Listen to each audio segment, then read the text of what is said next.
কলকাতা থেকে একদিনের ছুটিতে কাছে পিঠে নিরিবিলিতে যদি একান্তে সময় কাটাতে চান, তাহলে আজকের ভিডিওটি শুধুমাত্র আপনার জন্য। ভিডিওটি শেষ পর্যন্ত দেখুন এবং যদি ভিডিওটা ভালো লাগে তাহলে লাইক এবং সাবস্ক্রাইব করে আমার পাশে থাকবেন। ধন্যবাদ। শুভজিৎ, আজকে আমরা একটা নতুন জায়গায় এক্সপ্লোর করতে যাচ্ছি। তো যাত্রাটা আমি বাড়ি থেকেই শুরু করছি। তো এটা একটা ঐতিহাসিক স্থান এবং আমাদের ইতিহাসে যথেষ্ট একটা গুরুত্বপূর্ণ রয়েছে, স্থান অর্জন করে রয়েছে। তো চলুন যাওয়া যাক আজকে এক্সপ্লোরের জায়গা।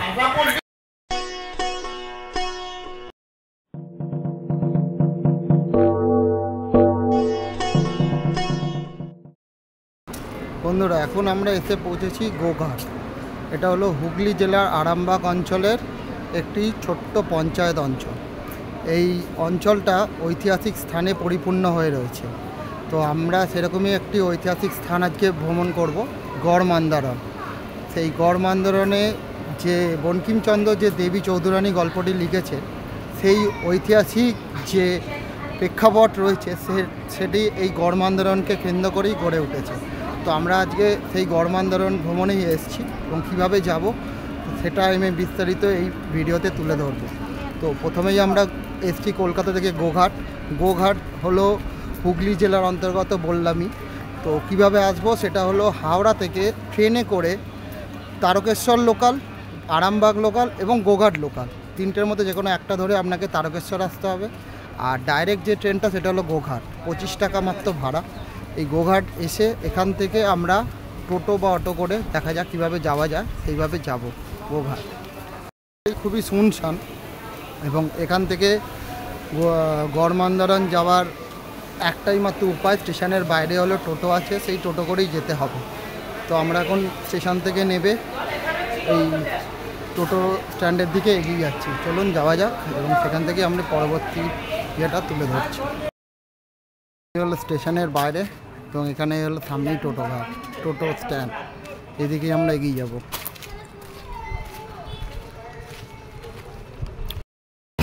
আমরা এখন গড় মান্দারণের দিকে এগোচ্ছি। ওখান থেকে আমরা টোটো বুক করলাম, পুরো টোটো রিজার্ভ করেই যেতে হবে। 150 টাকা ভাড়া স্টেশন থেকে গড় মান্দারণ। এছাড়া গড় মান্দারণ বা এই গোঘাট আসার উপায় তো আমি বললাম, একটা হলো ট্রেন। আর এছাড়া আপনারা যদি সড়ক পথে আসেন, সড়ক পথে ডানকুনি চাপাডাঙ্গা হয়ে যে রাস্তাটা চলে আসছে আরামবাগের দিকে, সেই রাস্তা ধরে সোজা এগোলেই এই গড় মান্দারণ আসা যায়। এবার আমরা গড় মান্দারণ যাচ্ছি, গিয়ে তারপরে আমি সমস্ত কিছু বলছি। এটা হলো কামারপুকুর বা চটি। এইখান থেকে আমরা চলে যাচ্ছি বাঁ দিকে, যেদিকে আমরা গড় মান্দারণ। এইদিকে হলো বর্ধমান, ওইদিকে হলো লাহাবাড়ি বা রামকৃষ্ণদেবের বাড়ি, আর পিছন দিক থেকে এদিক থেকে আমরা এলাম। আর এই যে আমরা যাচ্ছি সোজা, এটা হলো গড় মান্দারণে।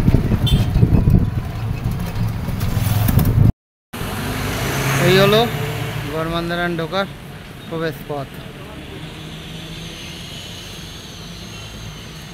হলো প্রবেশ পথ।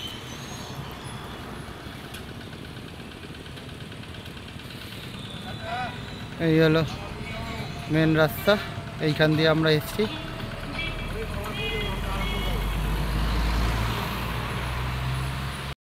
আমরা এখন এসে পৌঁছেছি গড় মান্দারণ পর্যটন কেন্দ্র। এটা হুগলি জেলার মান্দারণে অবস্থিত। তো এই সামনে হলো, এইটা হলো টিকিট কাউন্টার।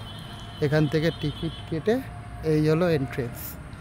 তো টিকিটের মূল্য 25 টাকা করে। তো আমি দেখিয়ে দিচ্ছি, আর যেগুলো সেগুলো এখানে আছে, দেখে নিন। তো এই হলো এন্ট্রেন্স, আমরা এখন ভেতরে ঢুকবো। এই যে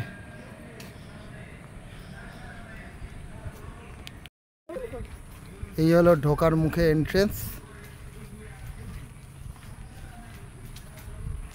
এখানে একটা সুন্দর টিভি মতো করা রয়েছে।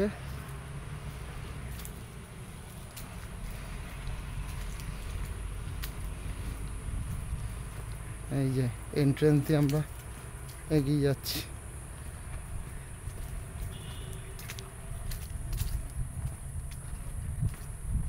রয়েছে এখানে কোনো অসুবিধা নেই। ওয়াশরুম এগুলো, একটা ওয়াশরুম রয়েছে।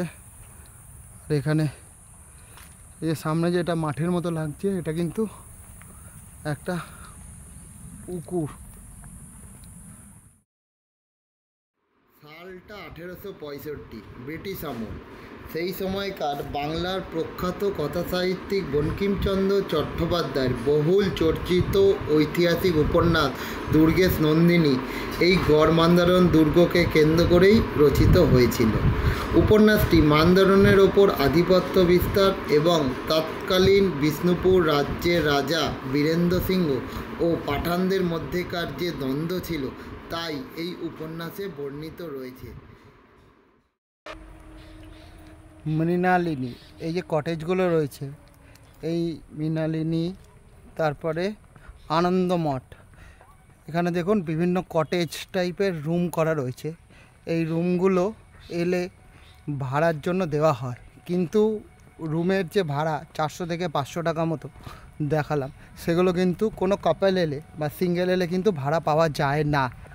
এখানে ভাড়া পেতে গেলে আপনাদের গ্রুপে আসতে হবে এবং গ্রুপে এলে তবেই কিন্তু এই কটেজগুলো ভাড়া পাবেন। এমনি সমসাময়িক বা কোনো কাপল বা সিঙ্গেলদের এই কটেজ ভাড়া দেয় না। এবং এইখানে আসার টাইম হলো একটু শীতের দিকে, গরমকালে এলেও যে খুবই খারাপ তা নয়, কিন্তু শীতের দিকে আসাই বললেও বেটার হবে। তো এগোচ্ছি আমরা সামনের দিকে, দেখা যাক কী আছে আরও। কলকাতার মধ্যে যদি উত্তরবঙ্গের একটু ফিল চান তো এখানে একদিন এসে এটা যদিও একটা পিকনিক স্পটও আছে, এখানে পিকনিক করাও যায়। তাছাড়াও এখানে আপনি যদি ঘুরতে আসেন না, উত্তরবঙ্গের যে ভাইবটা রয়েছে কিছুটা হলেও এখানে এসে পাওয়া যায়। দেখুন চারিদিকে গাছপালার মধ্যে মানে আবহাওয়াটা এতটাই মনোরম যে আপনারা কিন্তু কলকাতার মধ্যে যে আছেন সেটা কিন্তু বুঝতে পারবেন না। দারুণ। এখানে ছবি তোলার জন্য বা সেলফি তোলার একটা জায়গা মতো রয়েছে।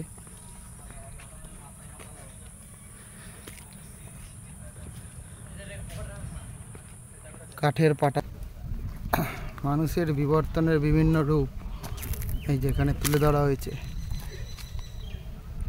কোন মানুষ থেকে মহাকাশচারী অবধি। পঞ্চদশ শতক অবধিও এই গড়মান্দারণ ছিল হিন্দু রাজাদের অংশ, কিন্তু পঞ্চদশ শতকের পর ইসমাইল গাজী মুসলিম শাসকরা এসে এই জায়গার দখল নেয় এবং দখল নেওয়ার কিছুদিন পরেও কোনো এক চক্রান্তের কারণে ইসমাইল গাজী পরাজিত হন এবং এই যে অংশ রয়েছে এর ভেতরেই ইসমাইল গাজীর কবরস্থান আছে। চলুন এই ভেতরে যাওয়া যাক। এখানেই রয়েছে ইসমাইল গাজীর কবরস্থান বা কবর বা সমাধি। এই যে ওপরে দিকে যাচ্ছি, এখানেই রয়েছে কবর ইসমাইল গাজীর। তো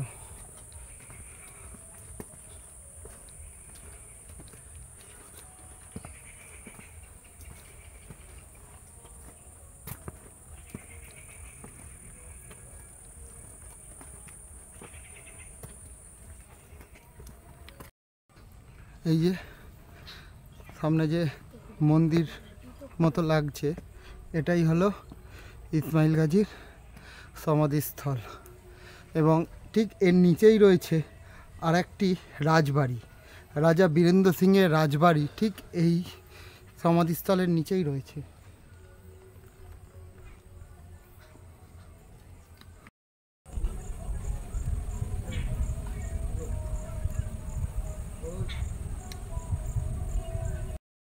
ইসমাইল গাজীর সমাধিস্থল থেকে জাস্ট এক পা নিচে নামলেই আপনারা এই পার্কটা দেখতে পাবেন। এই পার্কে বিভিন্ন বাচ্চাদের অ্যাক্টিভিটি করার বিভিন্ন সরঞ্জাম রয়েছে। এখানে যদি নিয়ে আসেন বাচ্চাদের ভালোই সময় কিন্তু কাটানো যাবে। তো পরিশেষে একটাই কথা বলার, যে ইতিহাস সঙ্গে ভূগোল সঙ্গে এই প্রাকৃতিক পরিবেশ সে ভরা এই জায়গায়, মনোরম পরিবেশে একদিন সময় কাটানোর মতো অপরূপ জায়গা কিন্তু। তো যদি সময় থাকে একদিনে কলকাতার কাছে পিঠে কোথাও ঘোরার, তো এখানে আরাম করেই আসাই যায়। খরচাও যে খুব বেশি তা নয়, সড়ক পথে কলকাতা থেকে 92 থেকে 93 কিলোমিটার এবং রেলপথে 2 থেকে 2.5 ঘন্টা মতো সময় লাগে। তো কলকাতা থেকে এই স্থানে এসে একদিন কাটিয়ে এবং বন্ধুবান্ধবের সাথে যদি পিকনিক করার মতো আসা যায় তো বেশ কিন্তু উপভোগ্য হবে। বন্ধুরা, এখন যে আওয়াজটা শুনতে পাচ্ছেন এটা কিন্তু শিয়াল। যদি ভাগ্য ভালো থাকে আমরা একটা ছোট্ট বাচ্চা শিয়ালের দেখা পেয়েছি, তো আপনারা যদি ভাগ্য ভালো থাকে শিয়ালের দেখাও কিন্তু পেতে পারেন এখানে। এই যে আওয়াজটা শিয়ালের ছিল।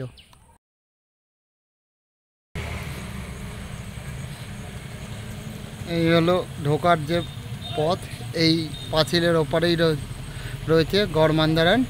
এই হলো পাঁচিল। ওই যে ওই পারে হলো গড়মান্দারনের ঢোকার প্রবেশ পথ, আর ঠিক তার অপোজিটে এখানে একটা আদর্শ হিন্দু হোটেল আছে। আমরা এখানেই খাবার খেলাম, 75 টাকা করে মাছ ভাত, বেশ ভালোই খেতে, ঘরোয়া খাবার, কোনো অসুবিধা নেই। এই যে আদর্শ হিন্দু হোটেল, এখানে খেয়ে নিতে পারেন আপনারা খাবারের জন্য। বন্ধুরা, স্টেশন থেকে আপনারা গোঘাট স্টেশন থেকে 10 টাকার বিনিময়ে চলে আসুন এই গোঘাট থানা গোড়া।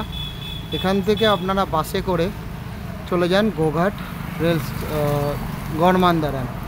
এই হলো গোঘাট থানা গোড়া জায়গা। এই হলো মেন রোড, এখান থেকেই বাস, অহরহ বাস চলছে। এই বাসে করে আপনারা এইদিকে চলে যাবেন, এইদিকে হলো গড়মান্দারান। বন্ধুরা, যাত্রা শেষ করে আমরা গোঘাট স্টেশন থেকে এবার আমাদের গন্তব্য বা বাড়ির দিকে রওনা দিলাম। তো ভিডিওটা যদি ভালো লাগে তো অবশ্যই লাইক অ্যান্ড সাবস্ক্রাইব করে পাশে থাকবেন।